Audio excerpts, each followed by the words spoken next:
林溪的政治是市府長期推動的重點環境政策。在守護河川中心最後的一里路，林溪河道廢棄物清理第2期的專案計劃，去年得到行政院核定重大政治計劃，總經費13.6億，屬於工程長，而且作業風險高。因此，市府透過跨域來合作，成立機關採工的認證平台，希望確保工程的公開透明的推動。第一清河道要清理，第二清我們的這個行政透明度要有清澈啊，就是要透明。那第三個部分就是要讓我們的公務部門在執行這樣子的巨額的或者是它工期很長的這些工程，它能夠安心就是這個透明度的提高，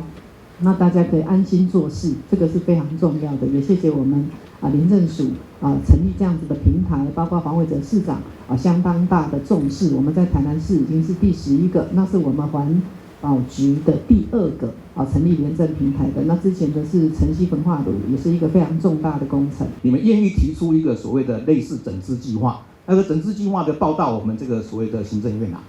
那我要感謝什麼？行政院行政院最後核定是用專款的方式進行13.6億專款補助給我們台南市政府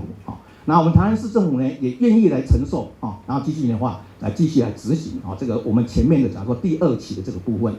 那這整個過程中的話，廉政平台的成立就剛剛講的第一個很重要的這是什麼東西呢？就是我們所謂的那個跨域的一個合作。重大的公共工程推動的過程當中，當然我們也很希望說厂商能夠來參與有合理的一個參與，有合理的一個獲利的空間。不過在這邊我們也要代表這個地檢署來提醒就是說我們希望說在過程上面的一個合法以及正當這樣的一個重點還是要兼顧到那如果說有涉及到不法的情事，或者說相關的一個檢舉的案件，地檢署的立場一定是依法來辦理嚴正來做查處，確保說這個公共工程不受到侵害上午平台啟動儀式由副市長趙清輝來主持，包括環境部環管署副署長、經濟部水利署第6河川分署、台南地檢署、甲着法務部台南調查處攏共同來出席，希望透過認證平台的設立，落實行政透明甲着全面的監督，確保林溪河道廢棄物的清理作業會用得如期如質，在117年底來完成。台南新聞林英根採訪報道。